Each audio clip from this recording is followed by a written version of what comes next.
Hi, everybody. I'm Pete Christensen, And I'm Coffee Brown. and this is episode 13 of Don't Die Dumb. See how we did that in unison? Kind of like the Andrews sisters, only more old white guys you got to listen to. You don't have to listen to us, but I hope you enjoy the show. I want to thank the people. My friend Mike Vogelsang from Milwaukee, and some other people from Milwaukee who have been tuning in and commenting. And we'll do a special show later on, as we did before, on the on comments that people have given us. But if you want to tune in, tell a friend to tune in, please do. We'd like to expand this if we can. And speaking to that, we're pretty new at this, and we're upping our game, and we got a comment, you need to raise your production values. We're clear on that. But the thing that would be the most useful to us to up our game is interaction. Send in some questions we can tackle, or tell us what you like hearing about, or comment on ways that we can improve and be more interesting to you. The more interactive this is, the better. And hopefully in the future we'll have people to interview with us as well. Yeah, if you've got a subject you want us to tackle, that's fine. We'll take a shot at it. Why not? I want to start this week by talking about life's purpose. Some people will say the more esteemed you get, the more people think of you. That's life's purpose. Other people will say, well, if you can provide, if you can give everything to your family. I hear women say, when I die, I won't have money, but my grandkids are going to know I was the best grandma ever. What really is important? I mean, when you die, no one's going to say, boy, we're at his grave now, and he had a great 401k, didn't he? Or he really, what is the old saying? How many yachts can you ski behind?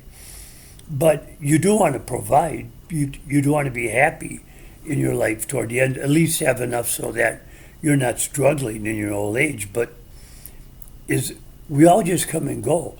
Even if you're the president of the United States, you get one paragraph in the history book that your grandchildren will read.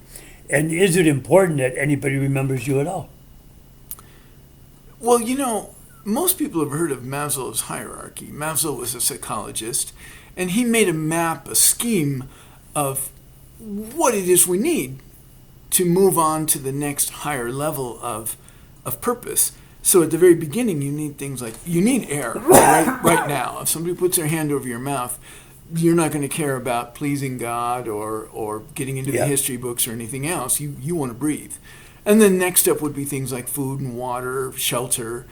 And a big problem is that we form our personality and our worldview while we're young, which is also when our most important problems to solve are things like, how am I going to make a living? How am I going to provide for my family? What is my career going to be? And most of us never realize when we have solved those problems and we could move on to something more interesting. What makes me happy? What can I contribute to the world? What is my purpose? And most people at some phase in their life, and this is one of the things we mean by a midlife crisis, are going to realize their life has been about earning a paycheck so they can spend money so other people can earn a paycheck so they can spend money. We do have to solve those problems. Until you solve your basic needs, you're not going to look for a higher purpose. But unless you recognize when you have solved your basic needs, you're never going to find a higher purpose. Well, it's drilled into us from a very early age, the importance of materialism. And it is important when it's an unsolved problem. But when it's a solved problem, you will realize it's not going to make you happy. Time after time, you've heard celebrities who live in mansions say, well, yes, but this money isn't what makes me happy. What makes me happy is the charity work I do for a certain group. Or I haven't found what makes me happy. Or I'm rich, but I'm not happy. And that should be a big clue to the rest of us that money alone isn't what's going to make us happy. But it is what we need to start working on being happy until we solve the problem. The key word here is we need to know when we've crossed that threshold and we can start to aim higher. People would tell me, well, I never wanted to be rich, but I wanted to be famous. I wanted to be a famous artist. I wanted to be a TV celebrity. Nowadays, everyone wants to be a YouTube celebrity, an influencer. Yeah. Not us. And by the way, you should listen to everything we say. But when do they know when they've, I always thought, people say, well, this guy was a failed comedian. Wait a minute, he made a living at it. Is that failure? I don't think anybody but you gets to decide if you failed at life or some mission in life. That's your call, whether you succeeded or failed. But I do think defining our success or failure by how much we committed to it, by our efforts to develop a competency that we can be proud of, is something we should think about. But it's not something you owe me. I'm not going to decide whether you succeeded or failed. That's your call. And you don't get to decide whether I did either. You can decide whether my success would have pleased you, but you can't decide whether it should have pleased me. We come and go, and we're just a blip on the radar of life overall. My older brother, much more intelligent man than me, and that's easy to believe. That's kind of everybody, isn't it? Yeah. Thanks Snap. thanks for kicking me when I'm down. Don't worry, he's going to get me back. This will hurt. I said, what is your goal in life? He says, to get through life without hurting anybody. And he's very successful and very wealthy, and he's a very kind person. Shouldn't that be everyone's goal in life? Yeah, I've thought about that. If I were writing my own eulogy, I would brag. And what I would brag about is the quality of the people I've been fortunate enough to have as friends. If you look at the people I call friends, I am so proud to be in that community. And that is, I would say, the thing I'm proudest of in my life. The other thing is, if I could choose what people say about me, and you can't, and I'll never know, but if I could choose, I would love for them to say, my life is somehow better because coffee was my friend.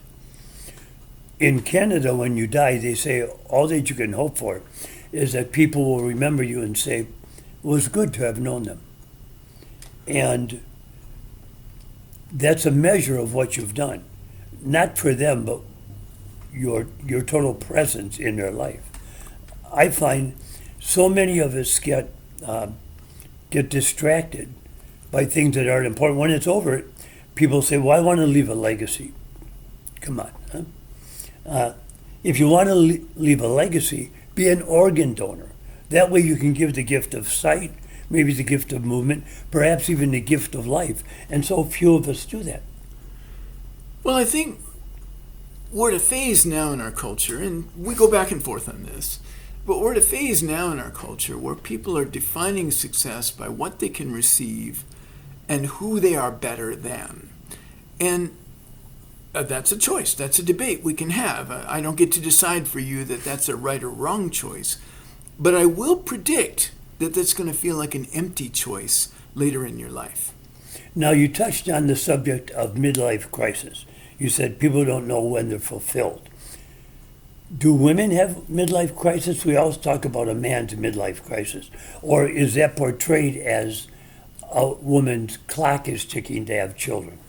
In a traditional cultural sense, we sort of discourage women from having purpose in life other than to be attractive to men and to make and rear babies. But we had been moving in a different direction, and if I were a woman, I would be pretty resentful of that kind of box. We've tried to limit women for years, and I think it stems from when the earth needed a higher population, and then from male dominance. But nowadays, that shouldn't be the case. So kind of a tangent, but lately I've been reading a lot of essays on the topic of the masculinity crisis, which is kind of abstract to me. I can't say I've ever woken up and said, am I man enough? I mean, it's kind of not how I start my day. But one of the things that jumped out at me was that men are being feminized. What does that mean? Well, it turns out to mean that women are getting more high-level college degrees, women are taking on more and more high-level jobs and doing a great job. They're promoting faster, they're starting companies, and men are feeling like women are stealing their thunder.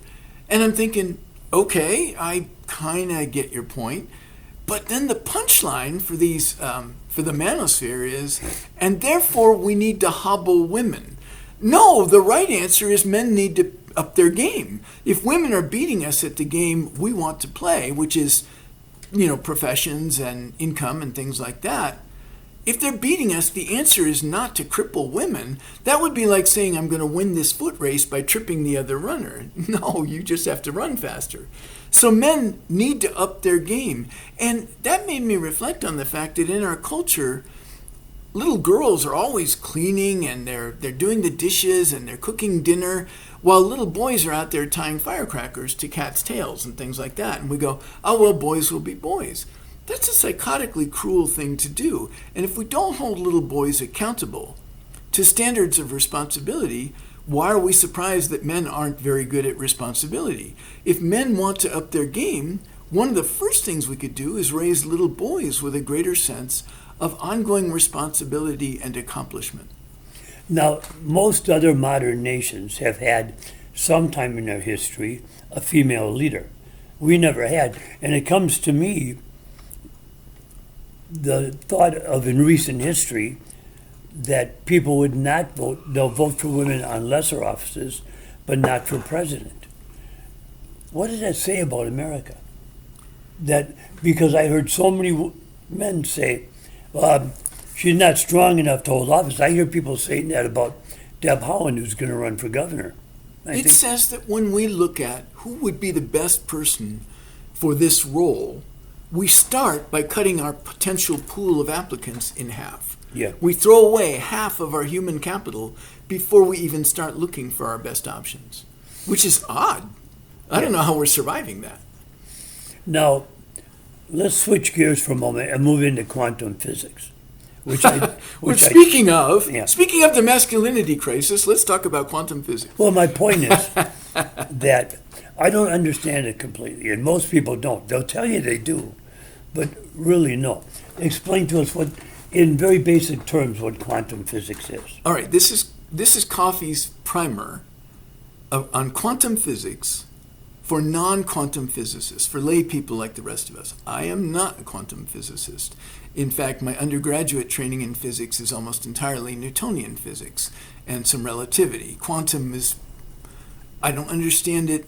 I understand it at the level of a scientifically educated layperson, which is the only level any of us need to understand it on. So I'm going to give you a little bit of a breakdown here, and then we can talk about that. Thank you for the disclaimer. Go ahead. Well, I think it's important. And for me to pretend that I understand quantum physics is exactly the mistake that so many people make. So concept number one, if you see a book that says quantum psychology or quantum nutrition or quantum car buying or quantum screenwriting for television, that person doesn't know shit about quantum physics. Just throw that book away. It's only good for firewood. Nothing that isn't written in math is explanatory in quantum physics. I'm going to say that again. Any story you hear about quantum physics or any application that isn't a math formula isn't quantum physics. Nobody, including quantum physicists, knows what's actually happening at the quantum level. That you don't is fine. That puts you on the same plane as Richard Feynman or Linus Pauling. It's fine. There is no explanatory story at the bottom. There's lots of people who speculate about different things, but even things like the wave-particle duality is just a description of what's happening. It's not an explanation of anything. You often hear that quantum physics is a wave function, that at quantum scales everything acts as a wave. What that really means is that the formula that describes quantum effects is a derivative of the wave function formula, the same formula you would use to describe sound waves or electromagnetic waves. A greatly elaborated version of that formula is the one that's used to predict outcomes of quantum experiments. And it is phenomenally accurate. There's no more accurate math in physics than quantum math. But although it's incredibly predictive, it describes nothing. It doesn't even mean that what's happening at that level is actually waves. When I did electronics, when I did low-level electronic engineering, all of the math that we used was trigonometry. It was based on the unit circle. And if you don't remember that, don't worry about it. But there's a circle with a diameter of 1, and almost everything in trigonometry is derived from that circle. And so pi which is the part of the formula that describes the radius or circumference of a circle. Pi is everywhere in electronics, but there aren't any actual circles anywhere in electronics. In the same way, the wave function describes everything in quantum, but it's not clear that there are any actual waves anywhere in quantum. So don't get spun up on the fact that you don't know what's happening at the quantum level. The guys who work with it all day, every day, also don't know what's happening at the quantum level. For what it's worth, not a lot, I visualize it as tiny domains of influence. I don't try to conceptualize it as either photons or waves at the quantum scale. It's not either of those things. It's not particles or waves, probably. But it's tiny little zones of influence that interact with each other in extremely predictable ways, but they don't have parallels in our Newtonian scale world. Newtonian means things you can pick up and touch. The weight of this coffee cup is perceptive to me. That's Newtonian, okay? At a quantum level, it wouldn't even have a weight in any meaningful way. It would just interact with boson particles. Ooh, sciencey words. So if you see quantum in the title of a book and you can understand the rest of the title, throw it away. There won't be anything useful in there. The closest would be there is such a thing as quantum chemistry, but it has to do with predictive modeling on a computer. It's not something you would use to figure out how much sugar to add to your sugar cookies. From there, ask questions. Well, first of all, was that clear what I said up to that point? My eyes glossed over after 90 seconds. I'm sorry. So let me say this. I tried. Give us a dictionary definition of quantum physics. Quantum physics is a set of mathematical formulas that very, very accurately predict what will happen at large scales we can comprehend, based on what happens at scales so tiny that an atom looks gigantic. There. I like that. I can grasp that. Okay. I can I'm use sorry, that I function. didn't mean to. I was trying to keep that as simple as I could. But now you get why quantum makes everybody's brain hurt, you know. And why is it important? Oh, its predictive power is enormous. Whether or not we can actually describe what's occurring, it's the reason TVs are designed the way they are. It's absolutely necessary in designing microchips and electronics. It's actually the case, well, this is relativity, but it's kind of relevant. The fact that clocks run at different speeds, depending on how fast the clock itself is traveling through space, means that we can't keep a clock on Earth synchronized with a clock for the astronauts that are up in the space station, because they're not moving at the same speed. Very good. Okay. What else would you like to add to this? Just Which is my way of saying I got nothing. Just go ahead. Read read the popular articles and enjoy the speculations, but realize that anything that doesn't look like a math formula is more or less a fantastical speculation on the part of some physicist who's probably way more qualified than me. But, Schrodinger's cat, for example, is not both alive and dead. Schrodinger created that story to illustrate how ridiculous it was to think of it that way. But the math for Schrodinger's cat describes it as if it were simultaneously alive and dead. So separate the math, which is incredibly accurate, from explanations which just don't exist yet. Okay. In the second half of the show, I want to start out by asking you who your heroes are, who you grew up admiring as a hero, and who are your heroes today. That is to say, I grew up admiring an African-American baseball player named Ernie Banks. Why? I got the games on TV. I didn't have any other heroes at the time, and he was someone I could watch his accomplishments unfold in front of me. There were other people that I told were supposed to be my heroes, but I couldn't relate because they were in a different time. Now my heroes have changed a lot. And as your brain develops at the age of about 25, when you're a teenager, you get separate heroes that go away in like 5 years. At the age of 25, when your brain is beginning to develop, then you get heroes, in my opinion, based on the things you believe in. And as your belief changes, your heroes will change. I don't follow baseball, but speaking of baseball heroes... It's just an example. Go ahead. But speaking of baseball heroes, a disease called amyotrophic lateral sclerosis, the thing that Stephen Hawking had that put him in a wheelchair. That's what killed Lou Gehrig. And it was for a long time, it was called Lou Gehrig's disease because of that. And if you've never heard Lou Gehrig's farewell speech, in which he expresses nothing but gratitude for his life, it is absolutely beautiful, and I highly recommend to everybody to go and look that up on YouTube and listen to it. It's a truly heroic speech and shows us all how to appreciate our life instead of merely resenting the things that aren't working for us. I'd have to say I'm lucky. I have two amazing heroes, people I call bodhisattvas. One is my wife and one is my uncle. As a child, I admired Sherlock Holmes, Mr. Spock, Isaac Newton, Leonardo da Vinci. In fact, I think we touched on this in a prior podcast. So and Abraham Lincoln. Are our heroes based on who we want to be or who has made us who we are? I think both. I was profoundly shaped by Cheryl and Don, but those more famous people that I named are aspirational for me. I'm never going to equal my heroes, and I'm okay with that. They're a compass direction for me, not a goal. In Montana, I believe every state, you can make a lot of money if you do this, should have a Hall of Fame, and include in it sports heroes, literary heroes, people that are from that state, figures in show business, figures in politics, and a lot of figures who are philanthropists that did something for society. Montana did this, and their civic leaders filled it up with political heroes, and no one went to it. It was horrible. It was a terrible failure. I think this is an idea that can flourish if you fill it up with a great variety of people from your home state that have accomplishments that you would want to be proud of.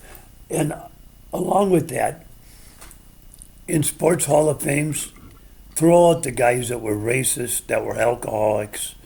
You can still have their accomplishments, but don't let them be members of your sports Hall of Fames because they're a bad example. Why do you want someone in a Hall of Fame that is itinerant gambler, or a degenerate to something of that nature? Agree. A sports hero isn't a hero if all they're good at is sports, I would say. But I love what you just said so much. I'm going to make a personal Hall of Fame here in my house. I'm going to put the names on there of the people that have inspired me. And he's going to blush now. Your name goes on it. In my house, I have a chalkboard, and it says "Enemies of Pete." Well, at least it's chalk, so you can rub them off from time to time. Oh, yeah. Rub them off or rub them out, which? Butcher who was rude to me. After you rub them out, you can rub them off. Cousin who wouldn't loan me $10, that kind of thing. Yeah. But cat, all cats go on there. No, I like cats. Yeah, but they don't like you. Is our They don't like anybody. My old man told me you don't love animals, you respect them. A horse doesn't like to be pat. They like to have their neck stroked.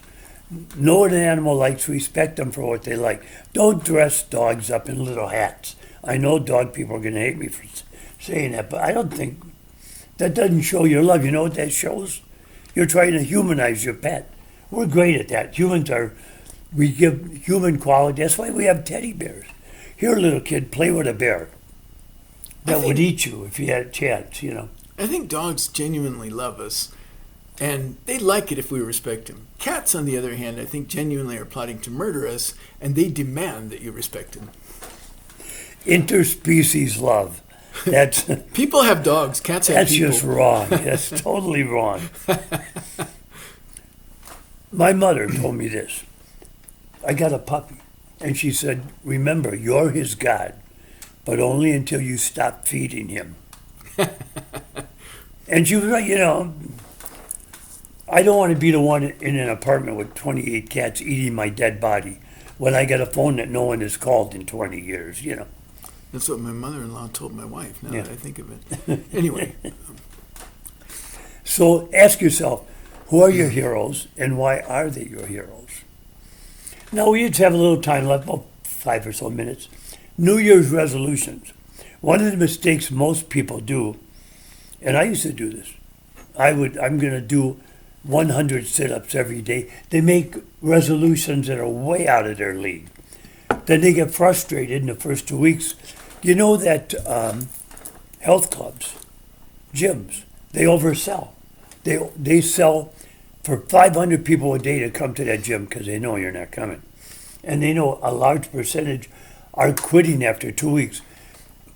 After January 1st, I'm going to try and go to the gym as early as I can because after 9 o'clock, it's packed with people.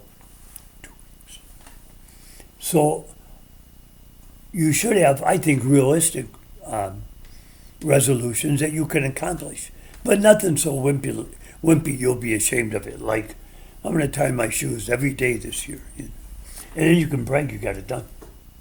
So I have a strategy I like for that, which is every now and again when I fall off my workout curve, I have to rebuild, which is always a drag. But here's how I go about it. Like for sit-ups, I'll just do sit-ups until I start to get tired, and then I'll stop. And whatever that number is, that's my baseline. And I do 3 sets a day. And then I'll add just one sit-up to each set every day. In a month, I've added 3 sit-ups 3 times a day. I've added 30 sit-ups 3 times a day. And so in a month, I'm doing more than 100 sit-ups.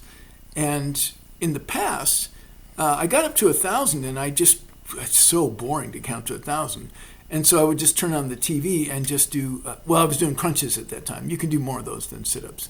But I was doing crunches, and I would just do crunches until the TV show was over. I didn't bother counting them anymore. A couple times I actually dozed off while I was doing crunches. With pull-ups, I'll start, if I haven't done pull-ups in a while, the number will be maybe 10. And so I'll do 3 sets of 10, the next day 3 sets of 11, the next day 3 sets of 12. And in the past, I kept working up to 50 pull-ups 4 times a day. But it causes me a lot of elbow pain. So my current goal for this year is 30 pull-ups 4 times a day. And right now I'm at 30 pull-ups 3 times every other day. So the point being, these tiny little increments, if you don't backslide, will add up surprisingly fast. I mean, those sound like scary numbers, but 1 rep per set and only 3 sets per day, it's tiny. You don't feel it at all. And yet in a month, look at the progress you've made. I have a friend that's in great shape, and I asked him, what Thank do you do? I said a friend. Anyhow, I asked him, what do you do? He says, I do the most basics of things. I do 10 sit-ups, 10 push-ups. I walk 10 blocks and come home. And I said, and that keeps you in shape? He goes, I haven't missed a day, 7 days a week for 30 years. And he's in great shape. But isn't it interesting that the majority of our resolutions are for moi? They're for us. Do you ever hear somebody say, yeah, my resolution, I'm going to go out and give a bag lunch to a homeless person every week. I'm going to carry one in my car, give it away. Or this year, I'm going to get involved with a charity. Wouldn't it be nice to do something for yourself and then something for anonymously to... I'm sorry, have you met 21st century America?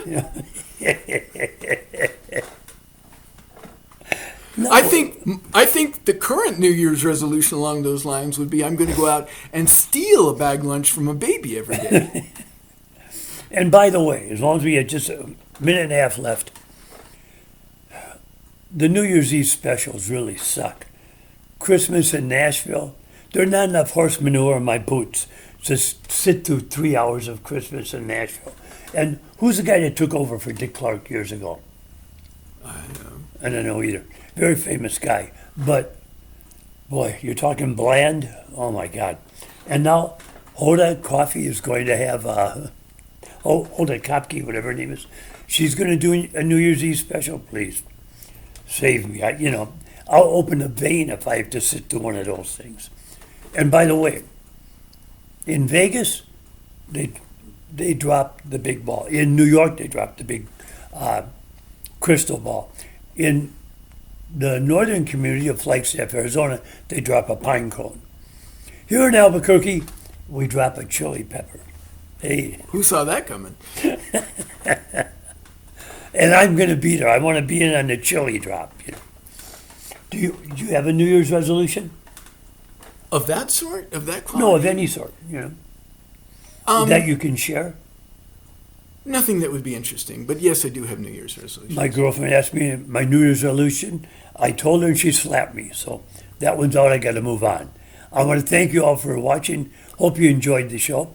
And remember, Don't die dumb. Thank you.